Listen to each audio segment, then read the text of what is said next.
Hi, everyone. I'm Deanne Barrett. I'm here today with David Knapp-Fisher. Welcome, David. Hey, welcome, Deanne. Nice to see you today. Yeah, I am so thrilled to connect with you. David and I connected. I found him online from your incredible TED Talk, and we'll talk about that more in a minute. But David is a professional speaker and writer, and he is really passionate about building community and connection. And so that's why I really was drawn to David, because he knows a lot about people and really how we can work together, which I think is a skill that sometimes we get jaded about when we have students in school and when we are in high school as well. So welcome, David. Yes, thank you. Now, I know that earlier you described yourself to me when off camera as a high school dropout. And I think that's really important for people to hear about, because you have had such an incredible story to share in your TED Talk. And you have led such a remarkable life, I would say, from my perspective, in terms of having an idea of what you want to do and then taking action and making it happen. And so tell us a little bit about, maybe start with your TED Talk. If people haven't seen it, just touch on it a little bit, and we can direct them to watch that. But tell us about your inspiration to be a traveler. Yeah, of course. Thank you. Well, to be a traveler, my father was in the Navy. And so growing up, we moved around every literally 6 months to a year. I think by the time I was in grade 10 or 12, I'd already been to like 12 schools in different cities. And when you move around so much, you can become one of two people. You can become the terrified hermit that is the new kid in class and sits there and hopes nobody bothers you, or you can just introduce yourself and see how it works out. And fortunately, I chose the latter, because you don't want to go through a life being scared. And, it was really my mom that said that to me. And we'll talk a little later about that. But she taught me how to say hello first and the value in that. Anyways, by traveling, one of the places we wound up was England. And when we lived in the south of England, because of it was a different country, we were there for 3 full years. And we would travel back and forth to Amsterdam. And I was about 8 or 9 years old when we would do this. And I'd never seen anything like it. I mean, instead of bacon and eggs for breakfast, I remember we had black coffee, bread, and cheese. And I'm like, what? This is crazy. So I fell in love with the idea of foreign cultures. And actually, even in England, bacon and eggs for breakfast, but the bacon has bones in it. So once you start seeing the same things but different, you start questioning. And I was a very curious guy. And as things moved on, I did eventually, of course, come back to Victoria, where I live now. And I went to school, and I was a very popular guy, I think, because I learned how to say, not popular, but I was very social. And I think it was because I was very friendly and always said hello first. However, for some really strange reason, being friendly and popular doesn't equate to good grades. And I was so busy being social that I just totally messed up and was actually never graduated from high school. But here was the thing about that. I knew I wasn't stupid. I just never learned the way they were teaching. I know this sounds cliche, but it was absolutely true in my case. I'd fall asleep in class. I was just bored. So this was a challenge for sure. So I learned from that. And eventually I educated myself through reading good books, attending seminars. I got very much into personal development. And what I learned from that was that anything that I wanted to achieve, somebody else had already achieved. I needed to find them and learn from them, be it in person, from a book, from a seminar, whatever, and then just really work hard. So in 2005, my then 5-year-old son was diagnosed with muscular dystrophy. And this is a really shocking illness. And I won't get into it too much, because that's a lot what the TED Talk is about. But the moment he was diagnosed, muscular dystrophy, by the way, it strips the body of the muscle. So whereas he could walk, he couldn't walk well. And then from then on, he basically stopped walking at about 8.5 years old, lost his upper body function to, by the time he was 12, he was a full-on paraplegic-like body. But from the moment I got the diagnosis, I'd always wanted my son to travel and see the world with me. And I was married at the time, and my wife and I said, what are we going to do to make sure that he can see the world? So we used all those skills that I'd learned as a young guy of like, how do we make this happen? Who's done this? And we were able to achieve our goal. life throws us a lot of really tough situations. Every single person, and I say this in the talk, like our challenge is muscular dystrophies, yours will be something else. The important thing is not to hide from them. It's to embrace them, figure out how to make them work, and get on with our lives. And that's what we tried to do with Tristan in this trip. Incredible. And I think one of the things that your talk so beautifully describes is our ability to decide what success looks like for us in our lives. So tell me a little bit about how you determine what success is going to look like in your life. Yeah, absolutely. It's funny again. So I'm in my mid-50s now, and my parents' generation, we weren't wealthy at all. In fact, we were very, very middle class. My father, like I said, was in the Navy. But our definition of success was big house, big car, everybody's doing all these great things. And those things were always out of reach for me. They were out of reach for my parents, too, more so because of their mindset than anything else. And I don't say that to disparage them at all. It was just the generation. But as I read and I studied, successful people, I realized that success is two things. Number one, it's what you choose it to be. And number two, it's what your willingness is to chase those ideals. So if you can say, I need $1 million to be successful, that's like, okay, you need $1 million. But a smarter man would say, well, why do I need $1 million? What will that buy me? Well, that'll allow me to go on a trip around the world. Well, yeah, but that only costs 20 grand. So maybe you only need 20 grand to be successful. So it's really digging past those stereotypes, saying what makes me happy in my heart. So for me, what makes me happy in my heart is doing the best thing I can for my family, living a life full of adventure. As you mentioned, I'm a traveler. I love seeing foreign cultures. I usually travel twice a year. And it's just really experiencing the joy of the people around me, knowing I can contribute and help people achieve their goal. I live a very sparse life. It's rather interesting. People ask me, how can you do this? Because I retired 3 years ago at 53 from regular work. Not because I'm wealthy. I'm not broke, but I'm not poor. But I sustain myself through bits of work and just living a frugal life. I don't buy a new car every year. In fact, I buy a second-hand car every 10 years.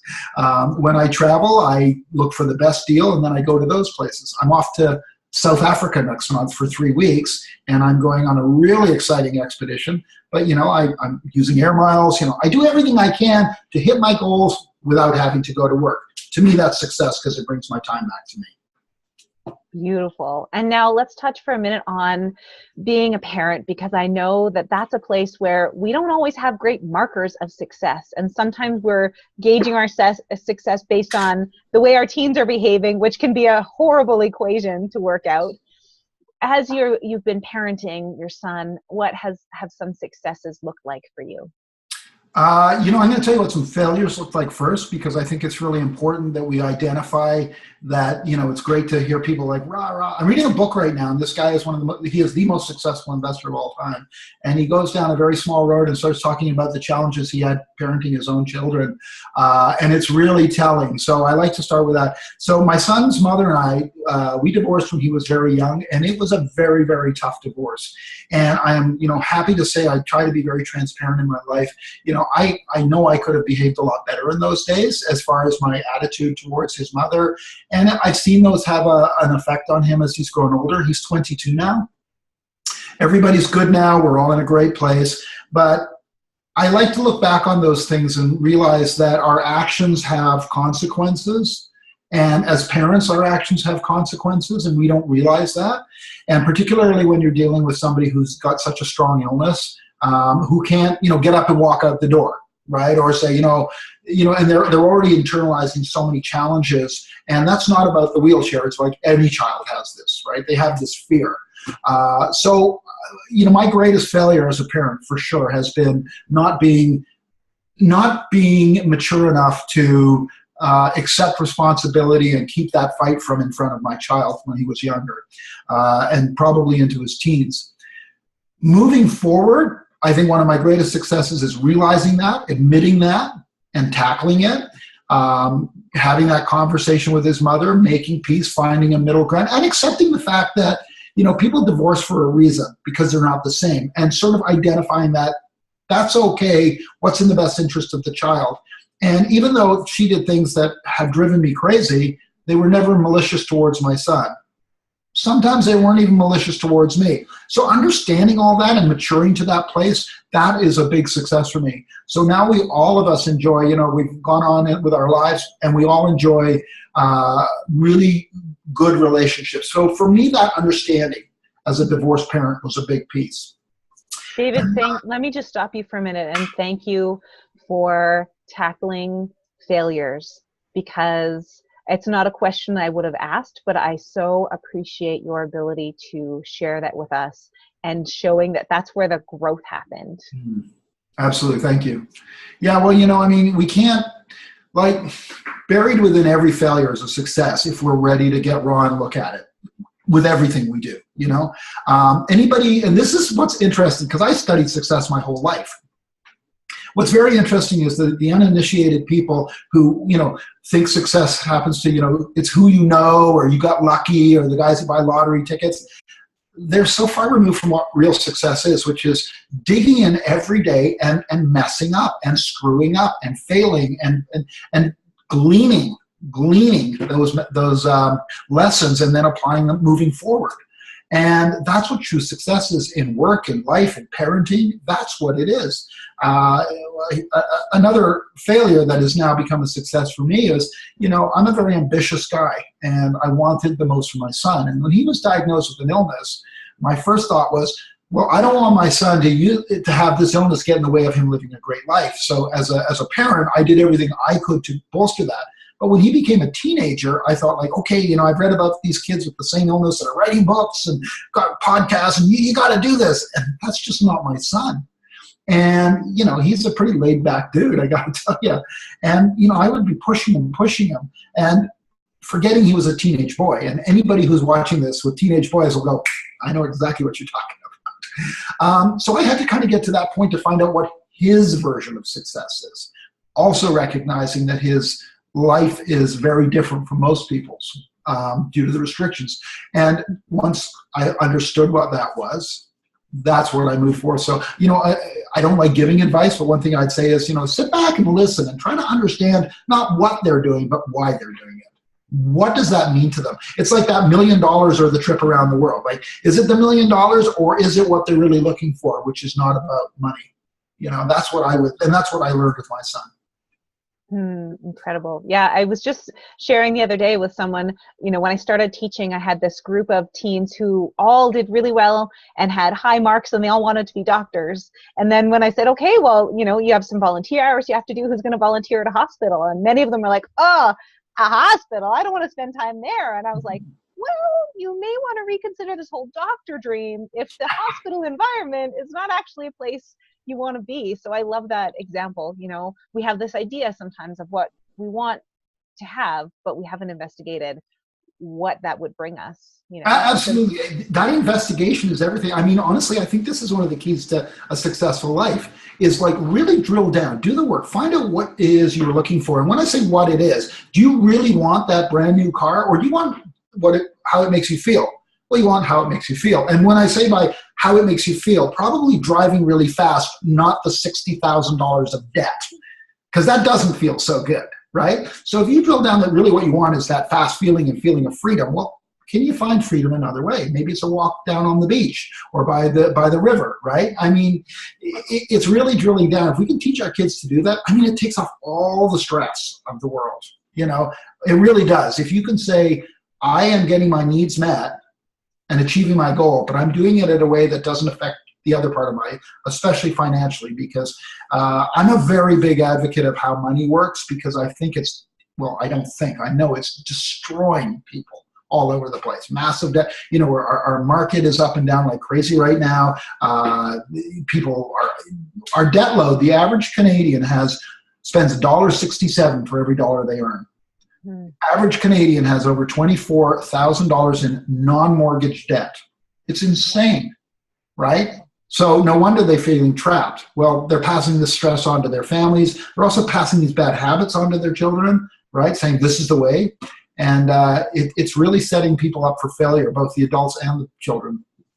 Yeah, and we have incredible data now that's showing us that at a certain threshold, when we have a certain income level and our needs are met, our basic needs of food, clothing, shelter, money actually doesn't equate to happiness. So then the question is, how do we tap into what really helps us to be happy? I wanted to share this example with you because it takes us back to what you were saying about saying hello first. I was recently talking with a parent who has a teen who has decided he's going to go on a gap year, and he's really excited about traveling, but all of his buddies are going to go to Harvard and Stanford and all these incredible schools, and he's getting some pressure about, like, why aren't you hopping into school? And he had a friend come back from one of those schools and say, I'm meeting all these incredible people. And so the teen is saying, oh, like, am I making the wrong choice? And the key nugget there is he's meeting all sorts of great people, and that's what you want. And that's exactly what can happen on a gap year if that's one of the targets for that year to make it worthwhile. So tell us a little bit about your model of saying hello first and what that can pop open for someone. Yeah, and just to get back to your friend, so if that was my child, I would say, I'd ask 3 questions. I'd say, number 1 is, where's Harvard going to be in a year? Oh boy, the same spot. Number 2, you will come back with 10 years of education from that travel than you will your friend. And by the way, you're going to meet far more interesting people, because when everybody's in one building, they're the same person. They've got basically the same. When you are traveling, I'm South Africa. I think will be my 43rd country. When you travel and you go to these amazing countries, you meet amazing cultures, people, but you also meet travelers. And no greater, I attribute my wanderlust to my parents, moving us around as kids. And no greater education for anybody of any age than getting out and experiencing foreign. And when I say travel, I mean travel. I don't mean going to an all-inclusive resort, eating and drinking your body weight, right? And sitting by a pool. I'm talking about trudging through the mountains, living in the jungle, and taking a camel through the Sahara travel, right? So the model, which we call the connectivity ninja model, is how to connect with anybody, has 4 basic steps. And I'll try and rattle them off. It's actually a 45-minute keynote, but it does start with just simply taking the leadership position of saying hello first.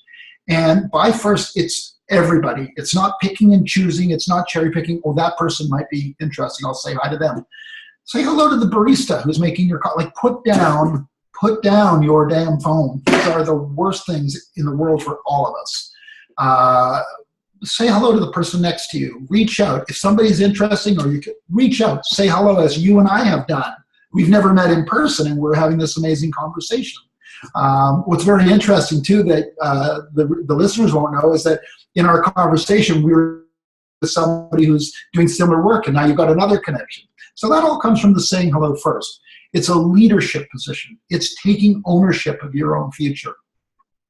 Once you've said hello and you've had a nice conversation, if you're enjoying that person's company for personal reasons, business reasons, whatever, or you see a similarity, you're on the same wave, ask how you can support them in one thing. Just like when I said to you, I know somebody you should meet, let's get you together. That is a support. We do that for 2 reasons. The first is it's the right thing to do, quite simply.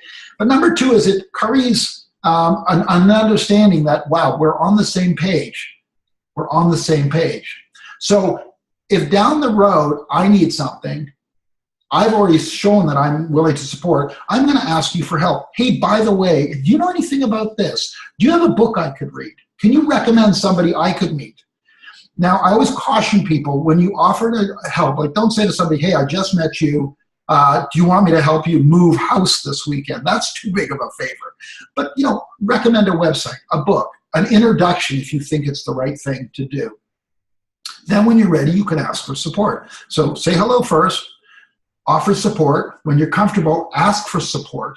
But recognize that when you're offering and asking support, and this is critical thinking here, it's not about reciprocity. It's not about scorekeeping. So in other words, if I do you a favor, I should not expect you to do me a favor. I should expect you to do a favor for somebody. It might be me, but it probably won't be. The idea is that if we're scorekeeping, then we're becoming what Adam Grant calls matchers, right? You do for me and I'll do for you. Therefore, if you don't do for me, I'm not going to help you out. That's not good connectivity. And the fourth piece is very simple, and it's the one that people screw up the most on. Actually follow up on do what you say you're going to do. I don't know how many conferences I've attended where I speak. I speak at conferences a lot, where people come up and they go, I want to hear more about this. Can we talk? And I'm like, sure. Now they're coming to me, and I'm happy to help. So they'll give me their card. Can you contact me? And I say, no. You want to talk to me, so it's your job to contact me, right? And here's my card. Drop me an email. I will tell you, out of 10 people, I usually hear from 2. So if we don't follow up on our intention, it can't bear fruit. So say hello first. Take the leadership position. If you like them, offer to support them. Hey, how can I help you with that? Do you need hand volunteering with that? Can I loan you this book? Number 3, geez, I'm stuck. Do you know somebody that could help me with this? And finally, the follow-up. Those 4 steps followed properly and in order, you can't go wrong. You can't go wrong. Will every connection be a hit out of the park? No, of course not. They're not supposed to. But if you get 1 in 10, it's life-changing for you or them. How amazing is that? Incredible. And I can just appreciate how in travel, that matcher concept. Mm-hmm. When you're traveling, you're meeting lots of different people. You're not always going to have the opportunity to, make sure everything is even every time, but you have this great sense among travelers of how to support each other and know that it will, you'll receive support and give support down the line with other fellow travelers. Such a beautiful example. And, a great example of that is, I'm a great reader, obviously, and I'll be reading a book. I remember I was in Turkey last year, and I was reading Wild, Wild, and I finished it, and I'm sitting in the lobby of this hotel, and this guy walks over and goes, oh, yeah, Wild, I've heard about that. I go, dude, I just finished it. Do you want to read it? He's like, really? Can I have it? I'm like, well, I'm not going to cart it around Turkey, so yeah.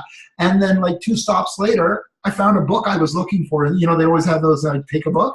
Although you're supposed to leave one, and I didn't because I gave mine away. But anyways, but that's the cool thing. It's just this idea of hey, if we all contribute, we'll all pull out. It just won't be from the same people. And I think that kind of mindset taken, not just traveling, but in our day-to-day life. Hey, how can I support you? Even if it's holding the door open. I mean, this is where I think people struggle with my message, is because it's so simple, so elementary, but it works. Next time you're at the mall, hold the door open for 3 people, men or women. Just hold it and say, hey, thank you. That tiny act of kindness, and kindness is a huge piece of this. It reverberates, it makes everybody's day a little bit better. And if that can affect one person who passes it on, you've done a great thing.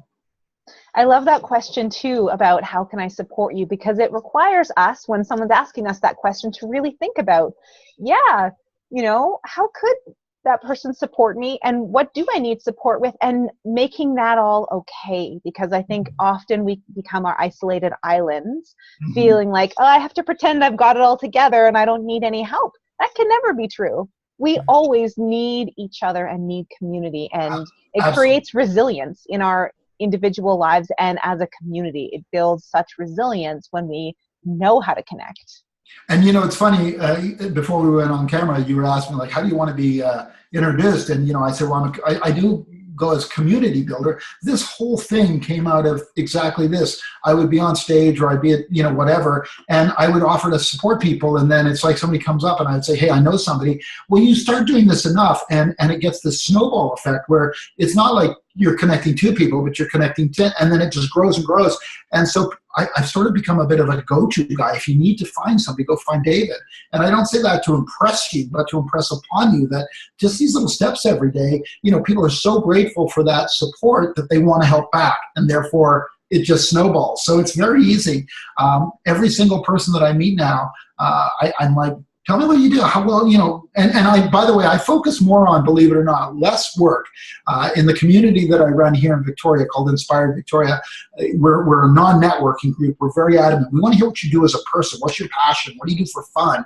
Because we know that when 2 people connect on that level, the work will come out later, right? They'll figure that out. So rather than saying, hi, I'm an accountant, here's my card, it's like, oh, I'm David, and I like to kayak, and I went hiking. Oh, you like to hike? Have you met Bob? Oh, let's get you guys together.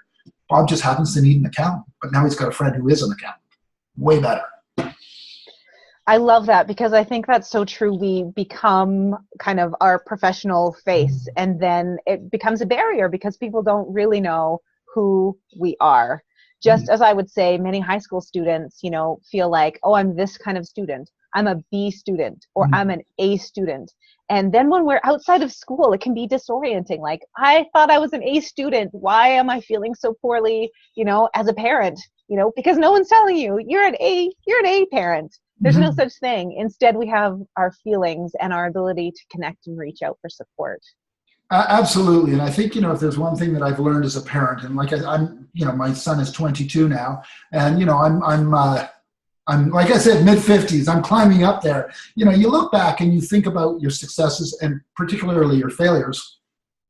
I think the one thing that if I were to do it all over again, as far as parenting goes, besides the obvious, I think I would sit back and try to find out more what drives my child. Not like I love sports, but what is it about sports? What is that thing that drives us? It gets back to the $1 million and the trip around the world. I mean, often what we think we want, we don't. We want how it makes us feel or what it gives us. And as children or as youth, we're not mature enough, and I don't mean that in a disrespectful fashion, they're youth, to understand that. As adults, we need to be mature enough to understand that, and we should help walk our kids through that, through the heartache, through through puberty, through all kinds of things they struggle. They think they're the only ones.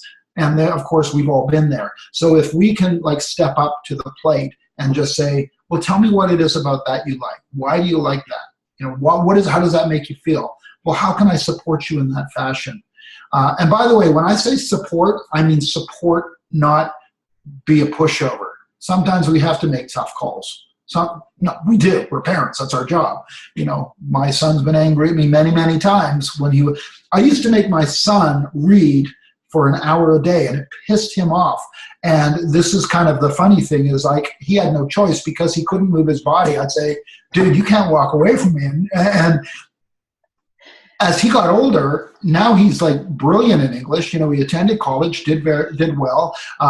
He took a university English course, and he credits it back. He goes, I used to get really angry that you'd make me read, and now I'm so grateful because he's very bright. The body doesn't work. The mind is sharp. And he's like, I'm so glad you did that. So as parents, sometimes we have to make those calls. And have that clarity about and commitment of recognizing this is absolutely what you need to be able to know how to do. Absolutely. Again, it's not about, what you think you want. It's like, let's dig deeper and find out what you really want. When I was in the restaurant business, the guy used to say, never sell them what they ask for, sell them what they really want. In other words, people think they want the $1 million, but what they really want is that sense of freedom. And I can promise you, a sense of freedom does not cost $1 million. If you dig a little deeper, anybody can figure that out. So beautiful. I have one final question for you, David, for those people who maybe, you described two kinds of people, the one who will say hello and the one that will kind of hold back and wait. For those people who are ready to step out and, start saying hello, how do we first put ourselves out there into that place of vulnerability when we might feeling rejected by people? Yeah, and this is a bit of a tough answer, but the fact is life is not a spectator sport. People say, well, I'm nervous. Okay, well, stay nervous. Let me know how that works out for you.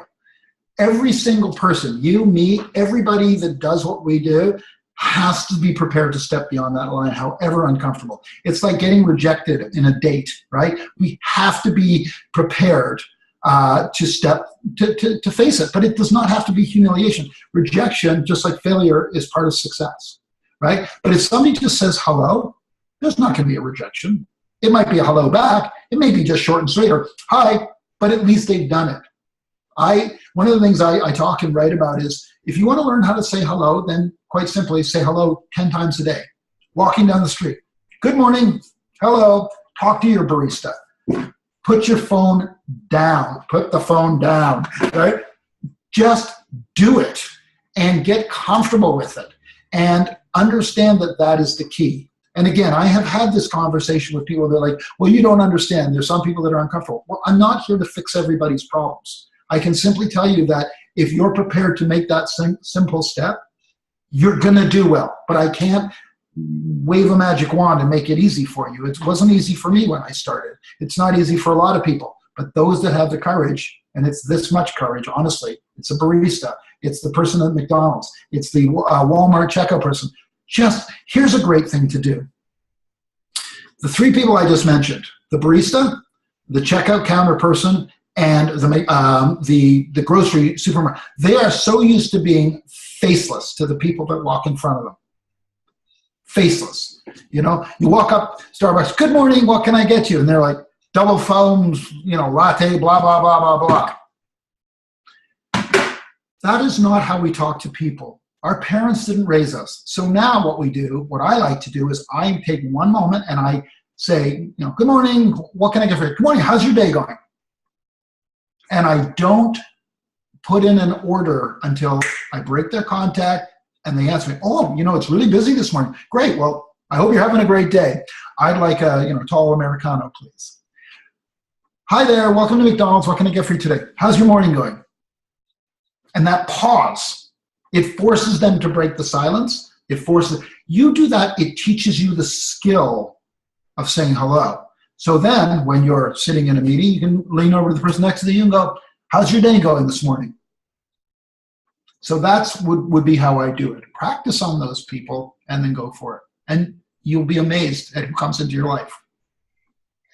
I am so grateful, David, for you being able to share your examples, your insights, your wisdom, even your failure, so that we can really see all of those places in our own lives where we can make a tiny shift, just like the shift of saying hello, that, as you described, has this huge ripple effect in the rest of our lives, and honestly in our culture when we are so, you know, busy with our own insular lives. So I'm so grateful to have met you and to be able to share you in this way with all of our viewers. Yeah, well, thank you so much. I really appreciate it, and I appreciate the opportunity. And you know, if people would like to learn a little bit more about what I do, I know you can post my website, but please, I encourage people to watch the TED Talk. It's I'm very proud of it, but the story itself, it really speaks to how amazing my son is, and with not only what he's gone through, but his attitude and what it's done. So yeah, I'd love it if people would like to check that out. And of course, anybody can reach out to me if they have questions.